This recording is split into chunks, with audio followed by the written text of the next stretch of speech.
Taurus placements, Taurus sun, moon, rising, or stellium. Let's see, what do we have for you? If you want a private reading, the link to that is in the description box. Let's see, Taurus.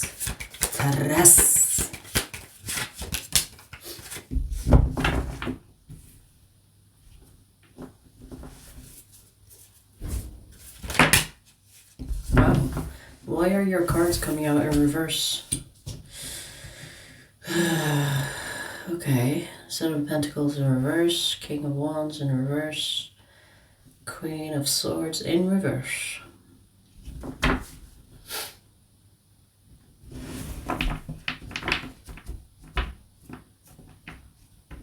You know what's interesting, because I'm getting that this is someone that doesn't want to be with you, but they don't want to let you go at the same time.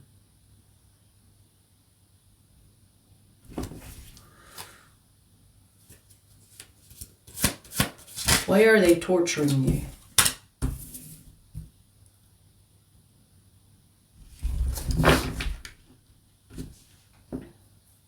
I'm getting that this person thinks that you are theirs, but they don't want to be yours.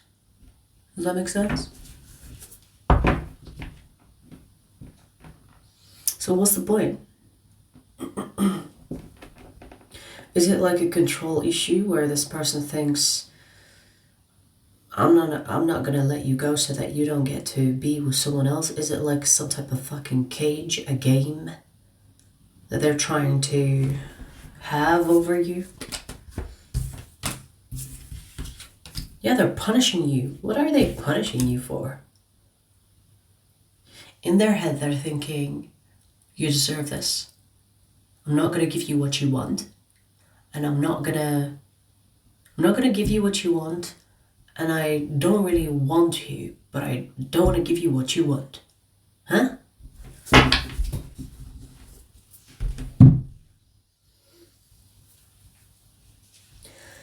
Make this make sense. I feel like this is a control issue. Okay, this is someone that wants to be in control of you, but they don't really want to be with you.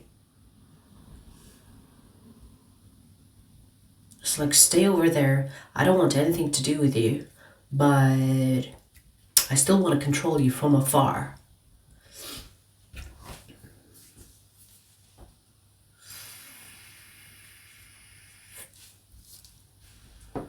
You know, I'm getting that this person sees people as things, mere possessions, objects, toys. You know, when a child, they play with a toy and they kind of lose interest or they get bored of this toy, but they don't dispose of this toy or they don't share the toy. They don't give it to another child. They keep it. Let it collect dust in the storage, knowing that it's there if they wanted it, if they wanted to play with it, but it's not gone.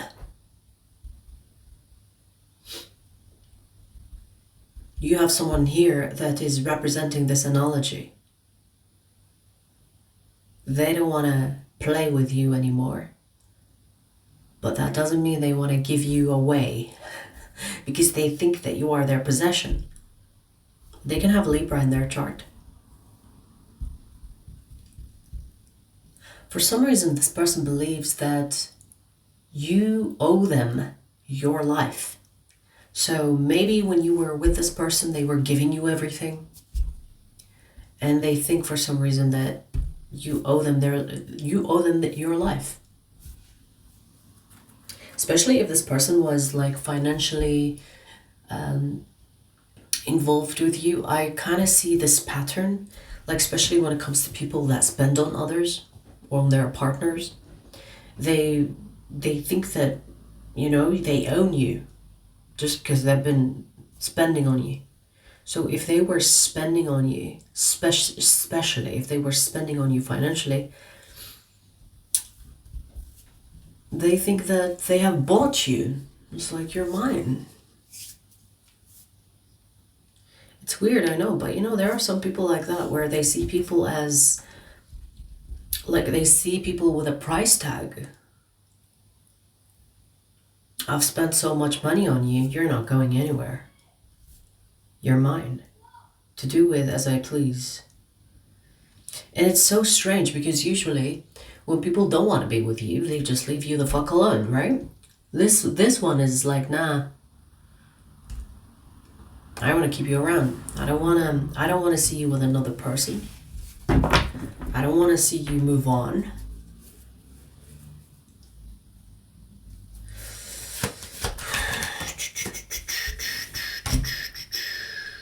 They can have Aquarius in their chart. I'm getting specifically that this person is someone that thinks very highly of themselves. Someone that thinks the world revolves around them.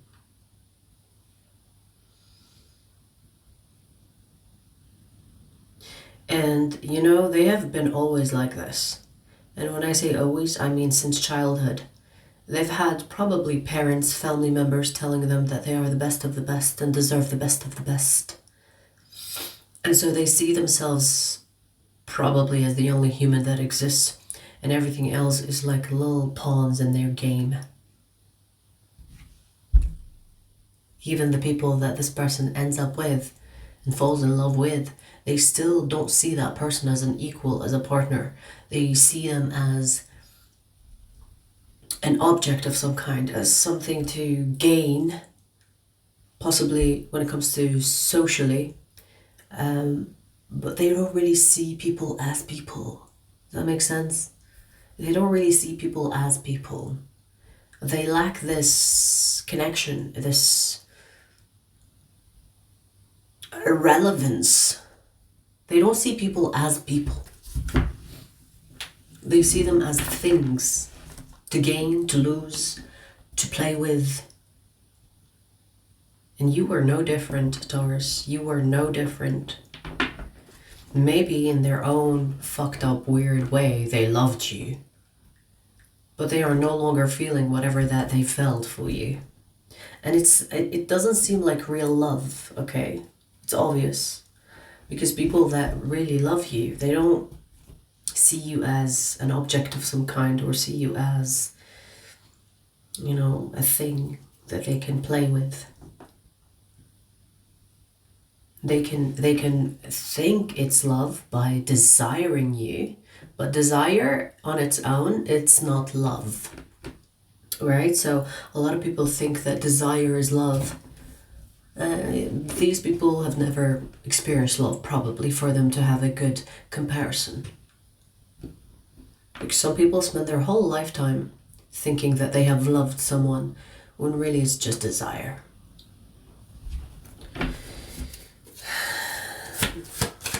And I think that this person has had an upbringing that supported this way of living, this idea. Or it's almost like how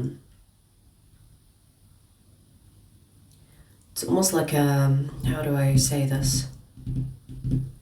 Like they had support in becoming this person. Or they had encouragement to be the person that they are. So their parents probably said, yeah, you're the best of the best. And they're thinking that they are the best of the best. And everything else, every person that exists around them is just a pawn in their game.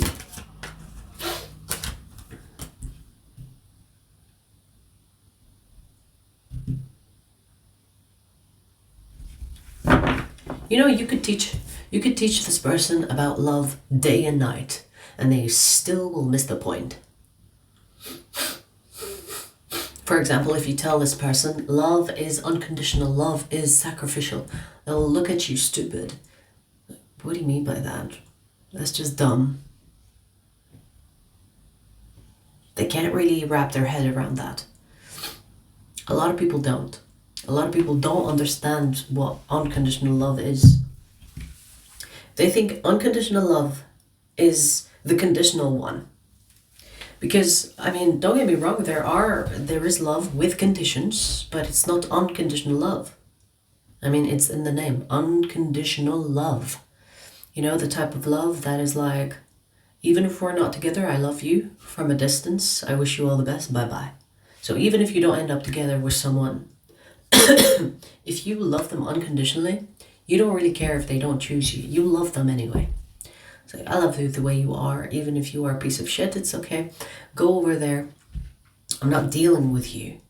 So a lot of people actually mistake that for conditional love. So it's like, I'm not going to deal with you unless you change.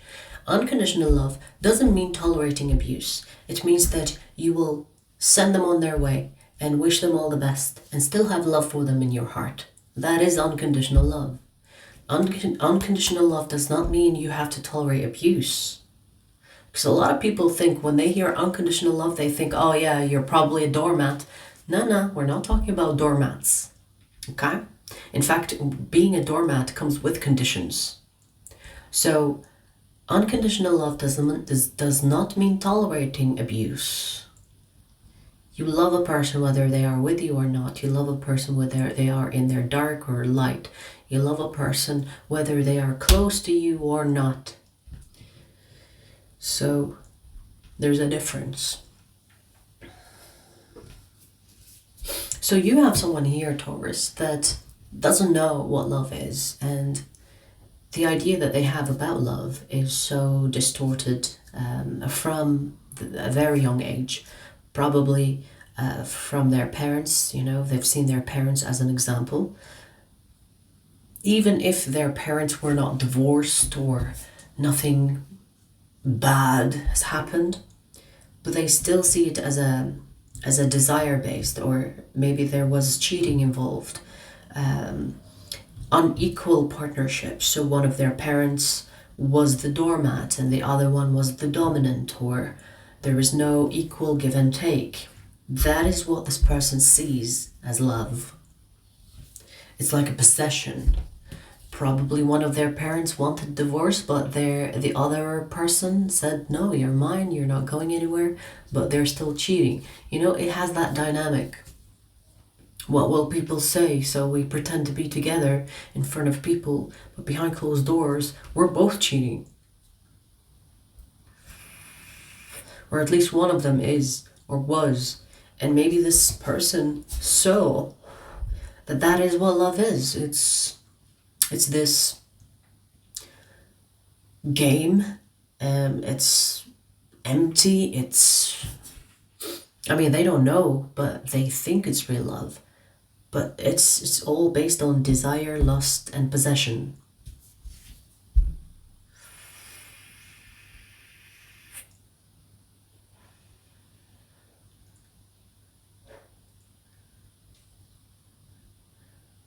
My cat just lifted her tail out of nowhere, which is kind of weird. She's laying on her back, so stomach up, and her tail just went like, it's gone down now. Odd behavior, like the odd behavior you have here, Taurus.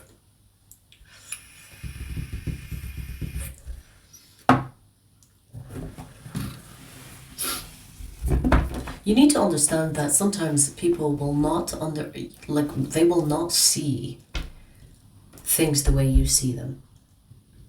So if you're thinking, I can teach them what real love is, or I don't want to deal with them anymore, I'm going to involve the authorities, or I'm going to teach them a lesson. Yeah, not with this one. Here's the thing. If someone is comfortable being who they are, they have no reason to change. If someone feels like, if it works for them to see people as objects, why on earth would they change? It works for them. Especially if they are someone that is financially capable. In this day and age, when someone has a bit of money, it doesn't matter even if he or she is a shitty person. Have you noticed? Because people these days will respect how much you've got in your pocket rather than the person that you are. So if this person is financially capable, financially well off, it probably has them at an advantage being the shitty person that they are. there is no need to change. They're comfortable the way they are. They treat people like shit, but hey, they pay for things, so people tolerate them. People tolerate this type of abuse, even if it's covert, even if it's like passive abuse, you know? Not all abuse is confrontational and aggressive. This is on the passive side of things. You know, I feel like this person is calm, but toxic. It's like, where do you think you're going? You're not going anywhere until I say so. And it has that confidence behind it. You know, when you meet someone that is like toxic, but they are very quiet, soft-spoken. These are the real toxic people, let me tell you. Because when people are toxic and angry, it's coming from a place of discomfort, right? There is more hope for the aggressive abusers than the quiet abusers. Because when you are calm, you have more clarity in thought. So when someone is calm and toxic, they are more dangerous. Because the ones that are aggressive, they're not thinking straight. I'm not giving them an excuse. They're still toxic. But because when you're angry, your brain is not really functioning when it's flared up. But the calm ones, the calculating ones, the scheming ones, the quiet ones, and the toxic ones, all in one, oof. These are the ones that are dangerous. And you know, again, when it comes to people, they would rather deal with a calm abuser than with an aggressive one. Because the aggressive one is a little bit confrontational. The calm one makes you doubt yourself. It's like, maybe I did something wrong, because they're calm and they're telling me that I'm doing something wrong. So maybe they are just trying to take care of me. Maybe they just want the best for me. So it's actually perceived as less of a threat, when actually it's the opposite. When you have someone calm and toxic, they're more dangerous. They're more of a threat than the person that is aggressive. Again, they're both bad, but I'm just saying which one is worse.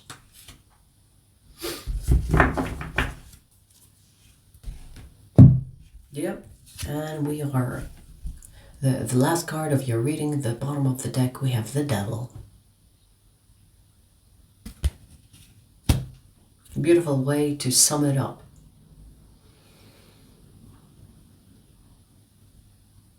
This person's method is hooking people, giving them something that they need, and then it allows them to take over people.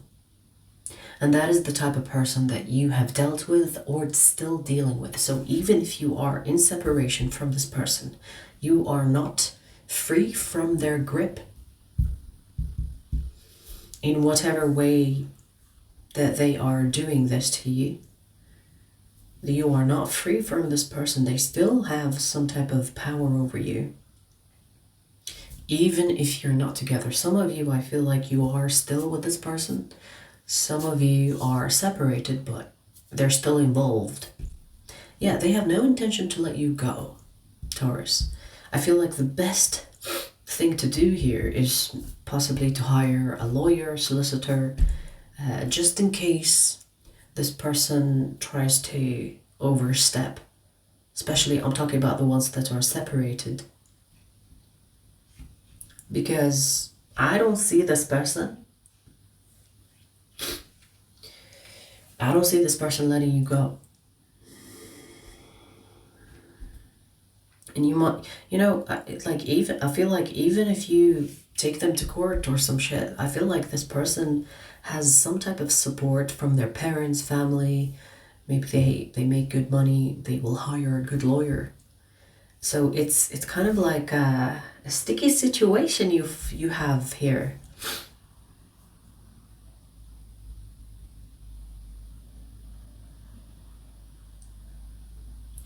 Even if you are separated from this person, I say even because some of you are still with this person, but even if you are separated with this person, This person will just show up at your doors like, hey, let me in. They assume access to you. They assume access. They think it's just okay. It's like, let me in, you know? Oh, I'm busy right now. I don't care. Let me in. You can do what you are busy with later when I'm gone. It has that audacity to it.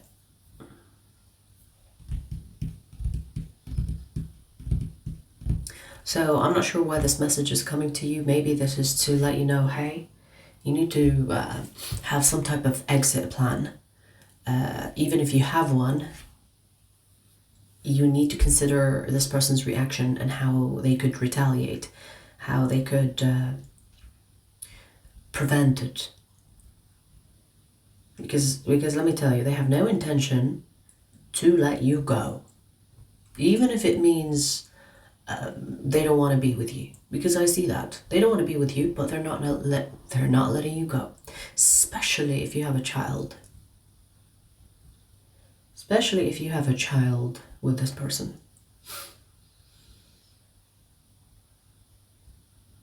This feels karmic. This feels karmic, and it doesn't even feel like a karmic contract. It feels like a karmic debt. The difference between karmic contract, karmic debt. Karmic contract, there is a lesson of some kind attached to it.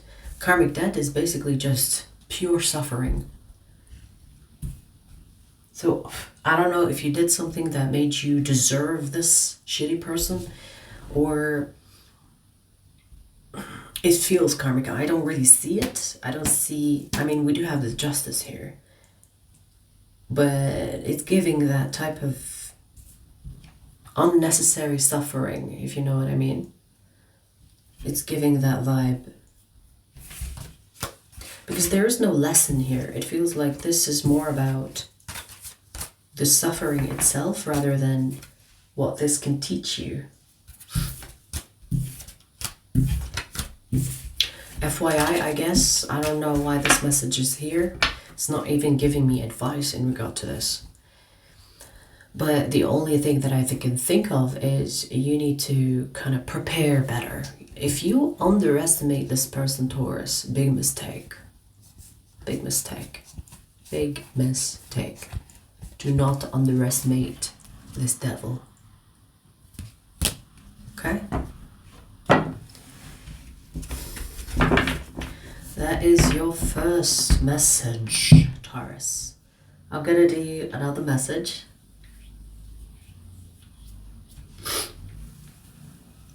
The second message is for Taurus extended members, but I'll give you a preview before we take it there.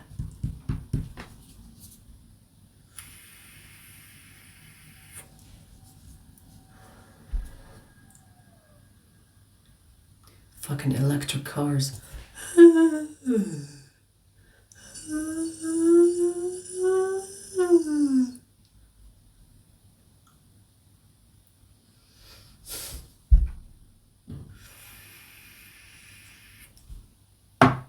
I think one of my neighbors got electric because now this is the second time I've heard it in the last couple of days. Anyways, let's see, Taurus, second message. That was a little bit chaotic. And as we say chaotic, we have Aries showing up. Aries, okay, someone here that has Aries in their chart or Scorpio in their chart. Damn. You have someone here that is probably ruled by Mars. Scorpio, Aries, ruled by Mars, right? Okay.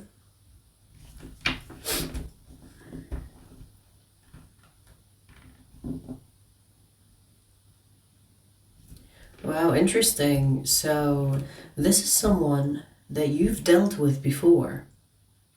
And they know they've done something foolish. They probably did something that ended up in the two of you breaking up or separating. Now this person has gone through an awakening, or they did some serious reflection. And Now this person wants to settle down. So from a player to someone that wants to settle down. Let's see where this goes in the extended. The extended link is in the description box. I'll see you there.